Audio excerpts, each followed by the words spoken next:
मौत की भी परवाह नहीं होगी। इसीलिए उस तलवार को ब्लॉक करने में वीर थोड़ा सा स्लो हो गया था। और फिर क्रैक!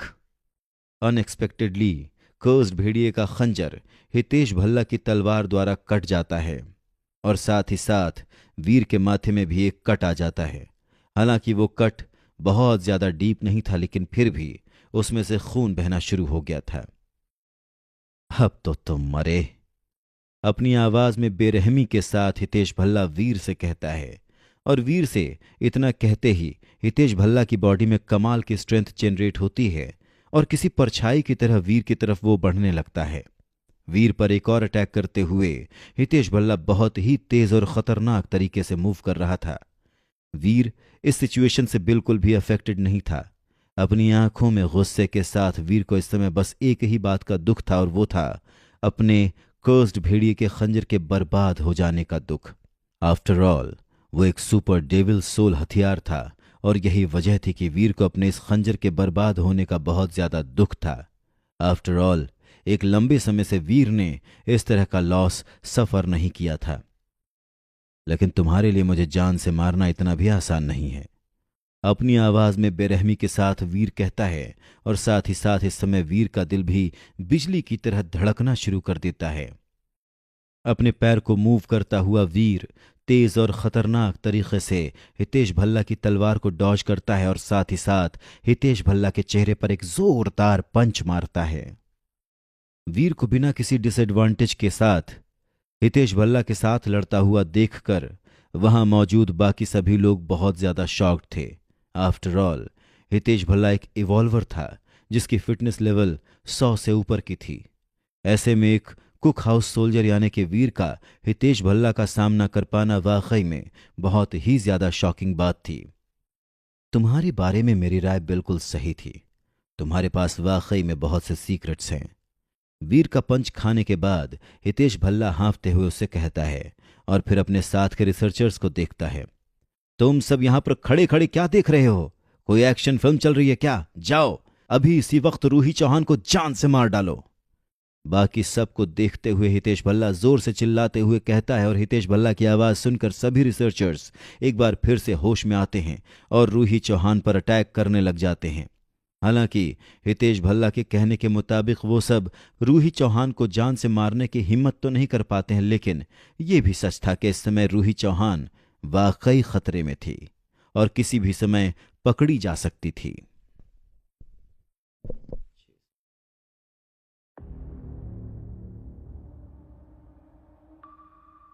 डिया गैलेक्सी? आपका कहने का मतलब है कि मदर गैलेक्सी, जहां पर क्रिस्टलाइजर्स ओरिजिनेट हुई हैं? प्रोफेसर जयराज कश्यप की बात सुनकर रूही सरप्राइज्ड होकर उन्हें देखती है और उनसे पूछती है।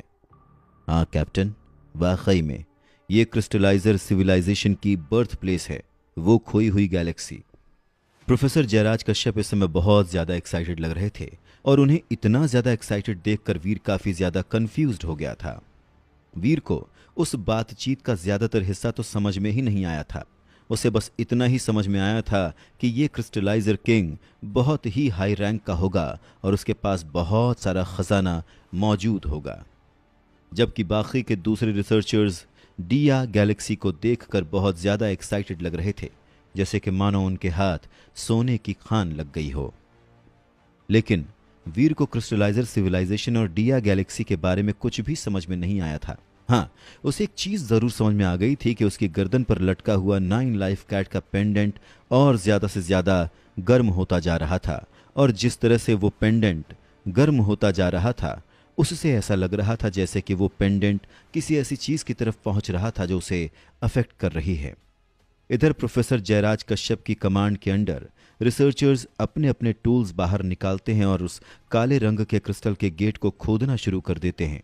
वो सभी इसमें बहुत ज्यादा स्किल्ड थे और यही वजह थी कि उस काले रंग के क्रिस्टल के गेट को खोदने में उन्हें आधे घंटे से भी कम का समय लगा। और जैसे ही उनका काम खत्म हुआ, अचानक से ही उस गेट में हुए गैप में से एक रोशनी बाहर आना शुरू हो जाती है और फिर आउच! एक रिसर्चर जो उस लाइट के ठीक सामने था वो अचानक से ही चिल्लाते हुए जमीन पर लोटना शुरू कर देता है।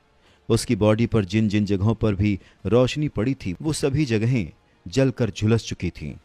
उस रिसर्चर के फेस से लेकर उसकी कमर तक हर जगह की स्किन झुलस चुकी थी। काले रंग का मार्क उसके फ्लैश में बहुत ही गहराई तक जा चुका था। उस रिसर्चर का यह हाल देखकर वहां मौजूद सभी लोग काफी ज्यादा शॉक्ड हो गए थे और वो लोग तुरंत ही उस लड़के को उस लाइट से खींचकर अलग ले जाते हैं। खुद वीर भी इस समय इतना ज्यादा शॉक्ड था कि शॉक के मारे वीर की बोलती बंद हो चुकी थी और बस कुछ ही पलों में उस रिसर्चर के शरीर पर लगी चोटें इन्फेक्ट होना शुरू हो गई थीं। उन रिसर्चर्स में से कोई एक चोट खाए हुए उस रिसर्चर के घाव पर लगाने के लिए जल्दी से एक फर्स्ट एड को बाहर निकालता है, लेकिन उसका कोई फायदा नहीं था। इससे पहले कि उस आदमी के घाव पर दवा लग भी पाती, पलक झपकते ही उस आदमी की मौत हो गई थी।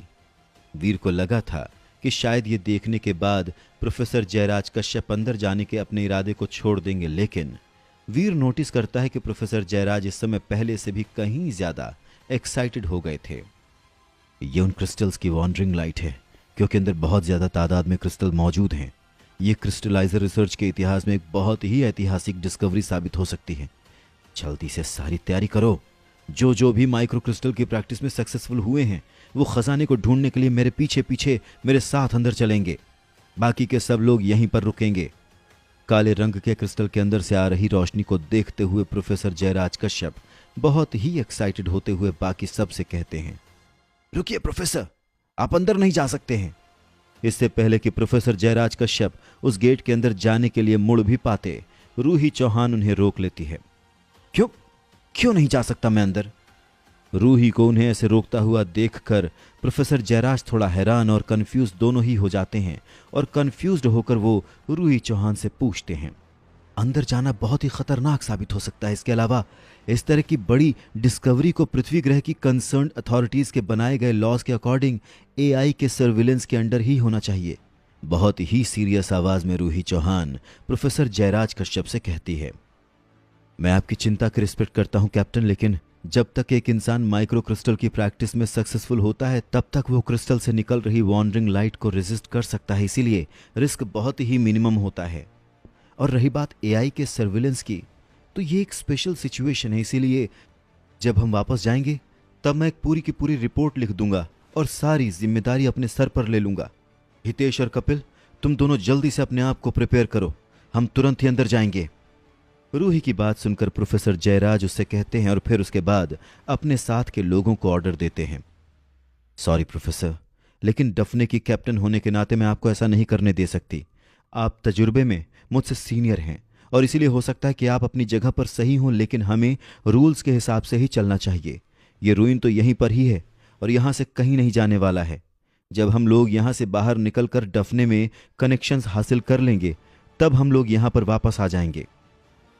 रूही चौहान अभी भी एक चट्टान की तरह प्रोफेसर जयराज कश्यप के सामने खड़ी हुई थी और उन्हें उस गेट के अंदर जाने नहीं दे रही थी।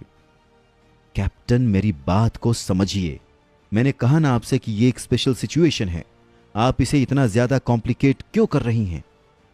अब प्रोफेसर जयराज कश्यप इरिटेट होने लग गए थे और इसीलिए अपनी आईब्रोज सिकोड़ते हुए और अपने चेहरे पर सीरियसनेस लाते हुए वो रूही चौहान से कहते हैं, प्रोफेसर, मैंने तो आपसे बहुत देर पहले ही कहा था कि अगर हम जल्द से जल्द इस औरत से छुटकारा नहीं पाएंगे तो ये हमारे लिए सब कुछ बर्बाद कर देगी। हितेश भल्ला और बाकी के सभी रिसर्चर्स अपने अपने चेहरे पर मर्डरस लुक के साथ वीर और रूही को घेर कर खड़े हो जाते हैं और उन सभी का ये एटीट्यूड देखकर रूही बहुत ज्यादा हैरान और शॉक्ड हो जाती है। हितेश भल्ला, तुम भी पृथ्वी ग्रह के एक सोल्जर हो, क्या तुम्हें मिलिट्री लॉज से होने वाले सैंक्शन का डर नहीं है? हितेश भल्ला के एटीट्यूड को देखकर रूही चौहान हैरानी से चिल्लाते हुए हितेश भल्ला से कहती है, मिलिट्री लॉज?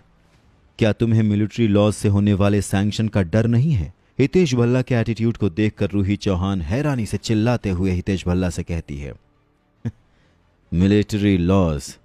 अपने चेहरे पर इंसल्टिंग सी स्माइल के साथ हितेश भल्ला कहता है और अपनी गोल्डन डेविल सोल तलवार निकालकर उस तलवार से वीर पर अटैक करता है जो इस समय रूही चौहान के बगल में खड़ा हुआ था। यहां पर कोई भी लॉ नहीं है, सरकास्टिक तरीके से हंसते हुए हितेश भल्ला कहता है और वीर पर अटैक करने के लिए तैयार हो जाता है। हितेश भल्ला को खुद पर अटैक करता हुआ देखकर भी वीर घबराता या डरता नहीं है, बल्कि बहुत ही शांति से खड़ा रहकर रूही चौहान को अपने पीछे कर लेता है। लेकिन फिर बाकी के दोनों रिसर्चर्स भी अपने अपने डेविल सोल हथियार निकाल लेते हैं और उन दोनों पर खतरनाक तरीके से अटैक करने लग जाते हैं।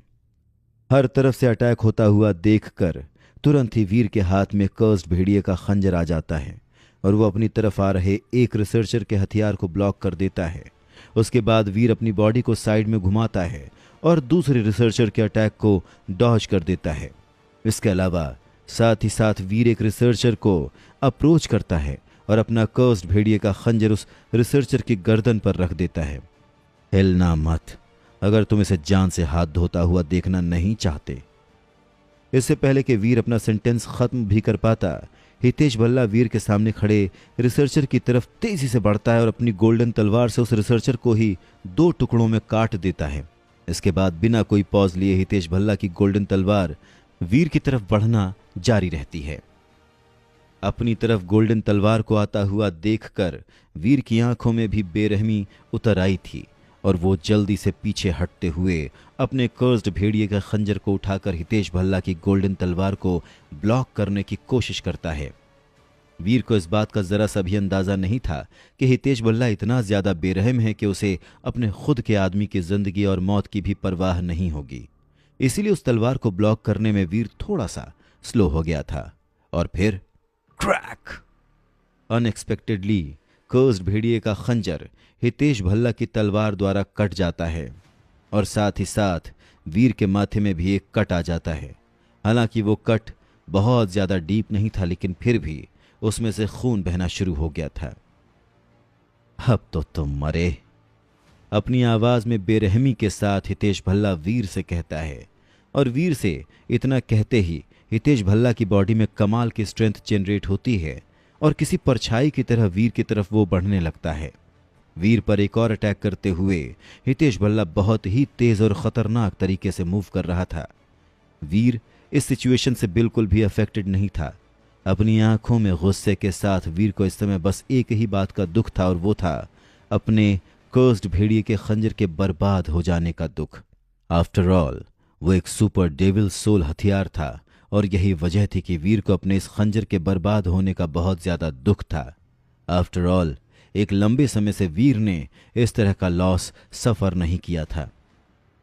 लेकिन तुम्हारे लिए मुझे जान से मारना इतना भी आसान नहीं है, अपनी आवाज में बेरहमी के साथ वीर कहता है और साथ ही साथ इस समय वीर का दिल भी बिजली की तरह धड़कना शुरू कर देता है।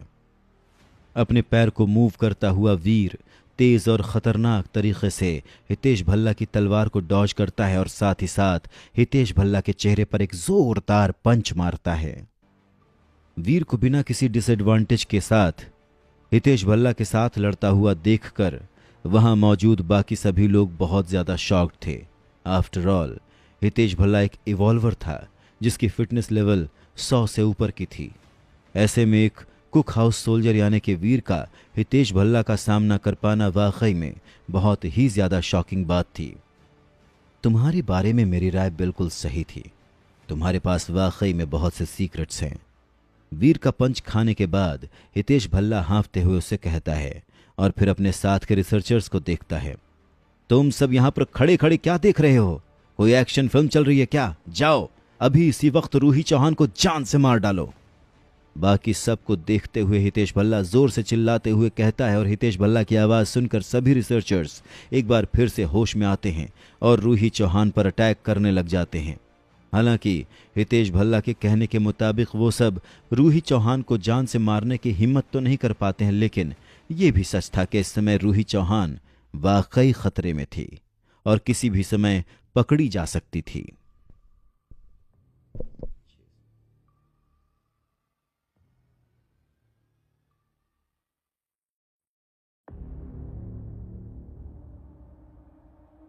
हितेश भल्ला की हरकत देखकर वीर को समझ में आ गया था कि इस समय हितेश भल्ला के दिमाग में क्या चल रहा है। जाहिर सी बात थी कि वीर समझ गया था कि हितेश भल्ला सिर्फ और सिर्फ रूही चौहान को जान से मारने का ऑर्डर देने का नाटक कर रहा है, जबकि असल में वो रूही चौहान को जान से मारना ही नहीं चाहता था, बल्कि बस उसे कैद कर लेना चाहता था। दरअसल हितेश भल्ला ये बहुत ही अच्छी तरह से जानता था कि रूही चौहान को हॉस्टेज बना लेने के बाद वीर को हराने के लिए उससे लड़ने की भी जरूरत नहीं पड़ेगी, क्योंकि रूही को खतरे में देखकर वीर वैसे ही सरेंडर कर देगा। और यही वजह थी कि हितेश भल्ला जल्द से जल्द रूही चौहान को हॉस्टेज बना लेना चाहता था। तुम एक बहुत ही अच्छे फाइटर हो, लेकिन साथ ही साथ तुम बहुत बड़े बेवकूफ भी हो, हितेश भल्ला को देखता हुआ वीर उससे कहता है। और वीर की बात सुनकर हितेश भल्ला थोड़ा कंफ्यूज हो जाता है। क्या मतलब है तुम्हारा?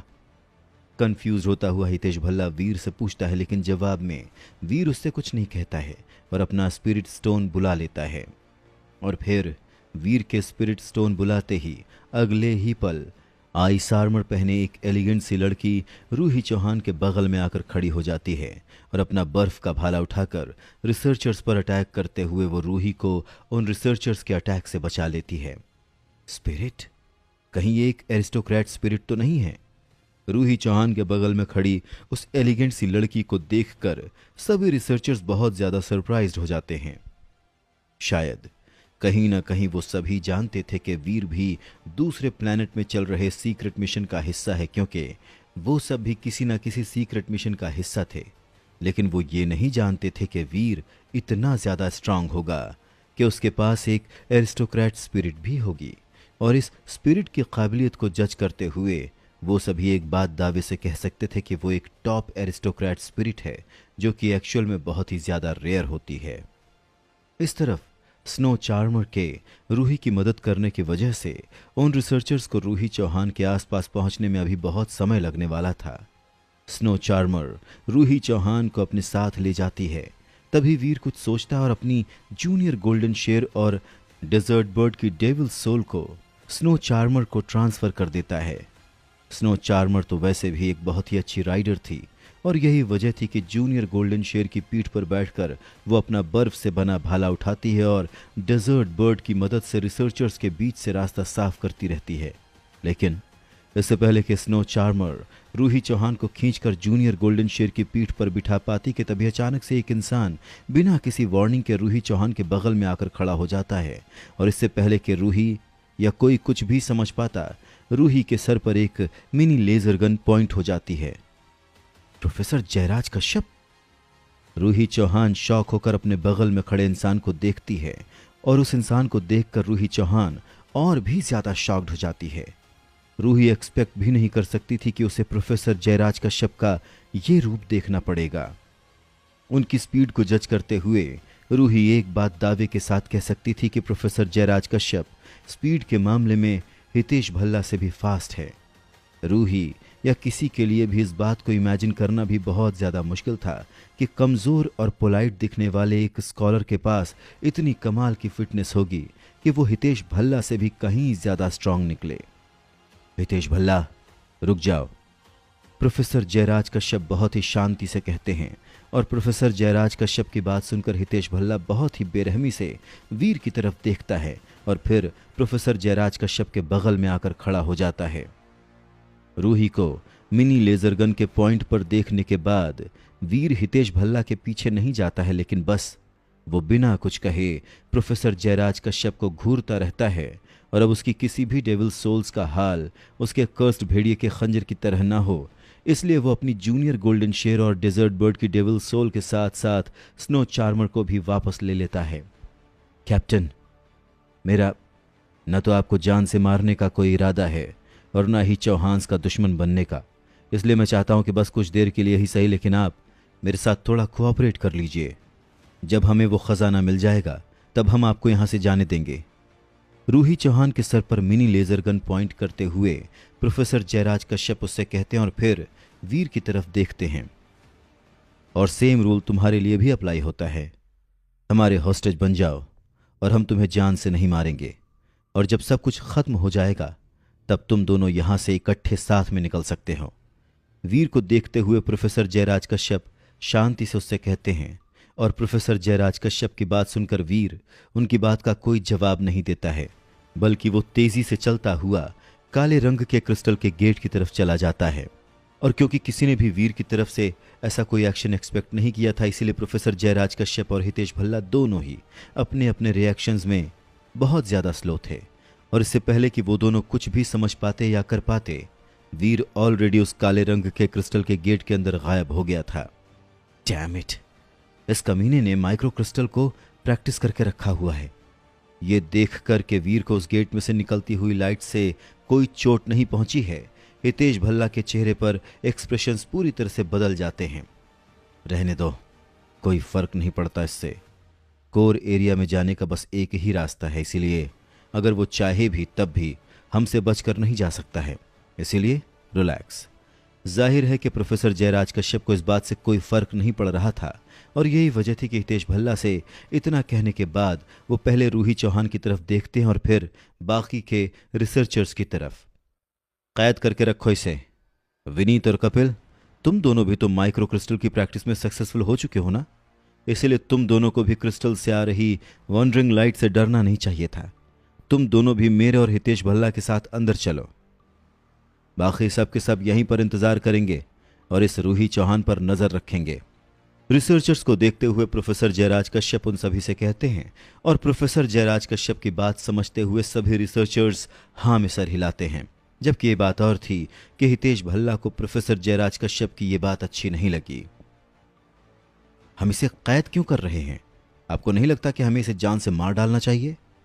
रूही चौहान को देखते हुए हितेश भल्ला प्रोफेसर जयराज कश्यप से कहता है और हितेश भल्ला की बात सुनकर जयराज कश्यप ना में सर हिलाते हैं। नहीं, चौहान्स के साथ पंगा लेना या उन्हें नाराज करना हमें बहुत ही महंगा पड़ सकता है।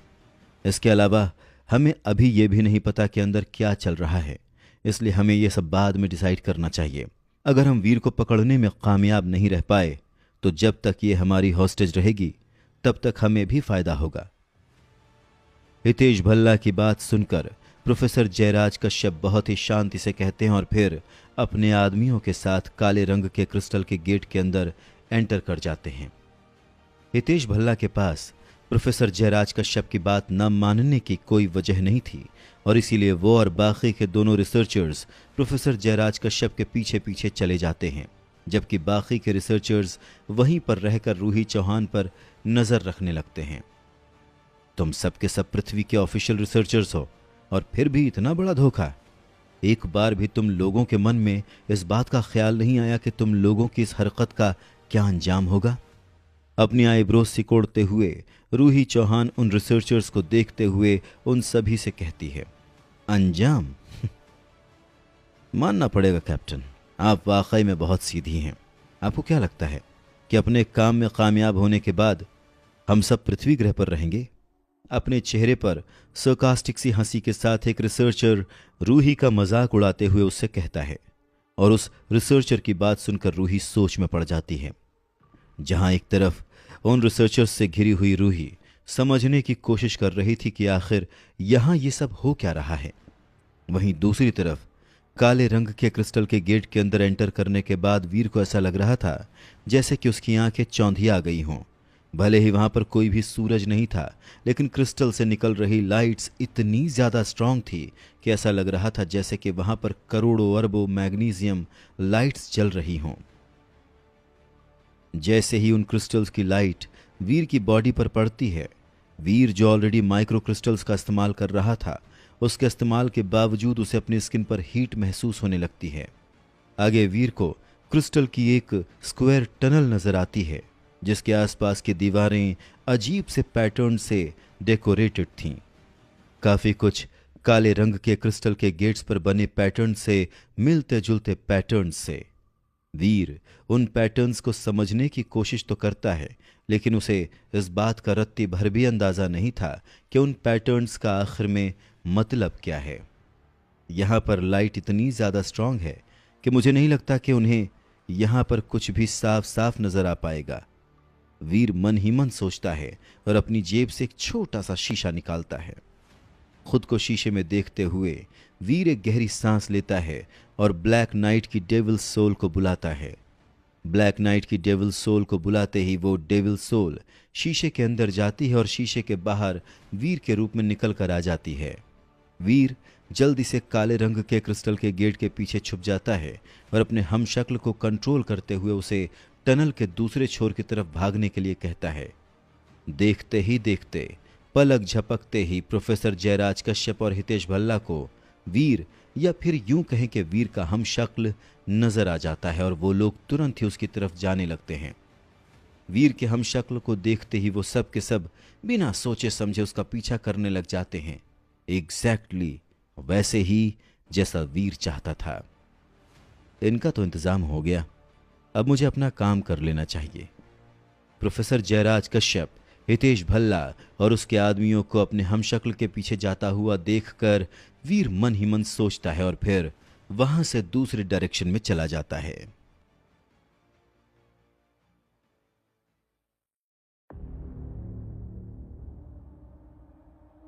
काले रंग के क्रिस्टल के गेट के एंट्रेंस पर चारों ओर से घेर कर खड़े उन रिसर्चर्स के बीच खड़ी रूही को यह समझ में आ गया था कि प्रोफेसर जयराज कश्यप और हितेश भल्ला के साथ साथ इन लोगों ने ये सब बहुत समय पहले ही प्लान कर लिया था। ये कोई भी इम्प्रोवाइज्ड रिबेलियन नहीं था। उन लोगों को पहले ही पता था कि इस जगह पर उन्हें कुछ बहुत बड़ा मिल सकता था और इसीलिए इन सभी ने सब कुछ बहुत ही सोच समझकर प्लान किया था। वो तो बस रूही और वीर का ही बीच में आना एक इत्तेफाक साबित हो गया, वरना ये लोग वैसे भी ऐसा ही कुछ करने वाले थे। और इसी के साथ रूही को ये भी समझ में आ गया था कि इन सभी के पीछे कोई बहुत ही बड़ा और स्ट्रांग सपोर्ट है, वरना बिना किसी स्ट्रांग सपोर्ट की ये सब के सब इस तरह की चीज़ें करना तो दूर, ऐसी चीज़ करने के बारे में सोचने की भी हिम्मत नहीं कर सकते थे। लेकिन वो कौन है और उसका असली मकसद क्या है, ये ना तो रूही को पता था और ना ही इस समय उसे इस बारे में कुछ समझ में आ रहा था। और अब रूही वही सब जानने की कोशिश कर रही थी। वाकई में तुम सबके सब बहुत बड़े पागल हो। क्रिस्टलाइजर रूइंस के अंदर मौजूद किसी चीज के लिए तुम सब के सब पृथ्वी ग्रह पर अपना सब कुछ, यहां तक कि अपना खुद का पृथ्वी ग्रह भी छोड़कर चले जाओगे, वो भी ये जाने बिना कि उस क्रिस्टलाइजर रूइन के अंदर है क्या। उन लोगों की बातें सुनकर रूही चौहान काफी हैरान हो गई थी और अब वो सच्चाई जानने के लिए उन सब से पूछती है। सच में आपको नहीं पता कि उस रूइन के अंदर क्या है कैप्टन? आपको जानना है कि उस रूइन के अंदर क्या है? सरप्राइज्ड फील करते हुए वो सभी रिसर्चर्स एक दूसरे को देखकर स्माइल करने लग जाते हैं। क्या होगा उस रूइन के अंदर? बस कुछ क्रिस्टल्स ही तो होंगे, है ना? इसके अलावा भला उस क्रिस्टलाइजर रूइन के अंदर और क्या हो सकता है? उन रिसर्चर्स की बात सुनकर रूही काफी ज्यादा कंफ्यूज्ड थी और उसी कंफ्यूजन में रूही फिर से उन रिसर्चर्स से पूछती है। ऐसा कुछ जो आप अपने बुरे से बुरे और अच्छे से अच्छे सपने में भी सोच नहीं सकती हैं, एक रिसर्चर अपने चेहरे पर स्माइल के साथ कहता है और उसकी बात सुनकर रूही चौहान और ज्यादा कंफ्यूज्ड हो जाती है। उन सभी रिसर्चर्स से और भी ज्यादा इंफॉर्मेशन निकलवाने की उम्मीद में रूही चौहान उनसे और सवाल पूछना चाहती थी, लेकिन उन रिसर्चर्स ने अब किसी भी तरह की बात करनी बंद कर दी थी। इनफैक्ट उनमें से एक ने तो रूही के मुंह पर एक टेप भी लगा दिया था। बहुत बोलती हैं आप कैप्टन, अभी आपको कुछ देर शांत रखेगा। रूही के मुंह पर टेप लगाने के बाद वो रिसर्चर उससे कहता है और फिर कुछ पल ध्यान से उसे ऊपर से नीचे तक देखने लगता है। हालांकि ये बात और थी कि उस रिसर्चर को खुद को ऐसे देखते हुए देखकर रूही बहुत ज्यादा अनकंफर्टेबल फील कर रही थी। वैसे वो समय चला गया जब आप एक ऑलमाइटी कैप्टन हुआ करती थी, लेकिन अब आपको वही करना होगा जो हम कहेंगे, वरना उसके बाद जो होगा उसके जिम्मेदार आप खुद होंगी। वैसे एक बात तो माननी पड़ेगी, वाकई में आप हैं बला की खूबसूरत। रूही से ये कहने के बाद वो रिसर्चर देखता है कि इस समय कैद में बंधी रूही कितनी ज्यादा खूबसूरत है और कितनी ज्यादा बेबस नजर आ रही है। टेम्प्टेड फील करते हुए उस रिसर्चर के मन में रूही के चेहरे को एक बार छूने की इच्छा जाग उठती है। रूही को उस रिसर्चर की आंखों में उसके इरादे साफ नजर आ रहे थे और इसीलिए रूही के चेहरे का रंग उड़ गया था। टेप के अंदर से दबी हुई चिल्लाने की आवाज निकालते हुए रूही पीछे की तरफ बढ़ने लगती है, लेकिन क्योंकि रूही इस समय कैद में थी इसलिए उसके पास कहीं भी और जाने की जगह भी नहीं थी। और जब उस रिसर्चर का हाथ रूही के चेहरे पर पहुंचने ही वाला था तब घबराहट के मारे रूही अपनी आंखें बंद कर लेती है। नहीं, प्लीज दूर दूर रहो मुझसे, दूर रहो, वरना वरना तुम लोगों के लिए अच्छा नहीं होगा, दूर रहो। उस रिसर्चर का हाथ ऑलमोस्ट अपने चेहरे पर महसूस करते हुए रूही दबी हुई आवाज में उससे कहने की कोशिश करती है, लेकिन मुंह पर टेप की वजह से उसकी आवाज बाहर नहीं आ पा रही थी। और फिर अगले ही पल वहां पर एक परछाई आती है और उस रिसर्चर का जो हाथ रूही के चेहरे को छूने वाला था वो एक ही पल में उसकी बॉडी से अलग होकर हवा में उड़ता हुआ जमीन पर गिर जाता है। हाथ कटते ही वो रिसर्चर जोर से चिल्लाता है और अपने दूसरे हाथ से अपना टूटा हुआ हाथ पकड़े हुए वो दर्द से कराहते हुए जमीन पर लौटने लगता है। तुम?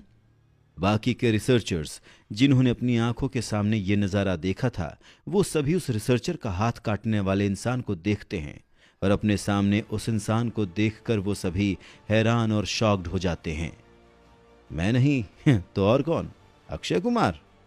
अपने चेहरे पर एक स्मर्क के साथ उन रिसर्चर्स को देखता हुआ वीर उनसे कहता है और तुरंत ही रूही की बॉडी में बंधी हुई चेन्स को काटने के लिए उसकी तरफ बढ़ जाता है।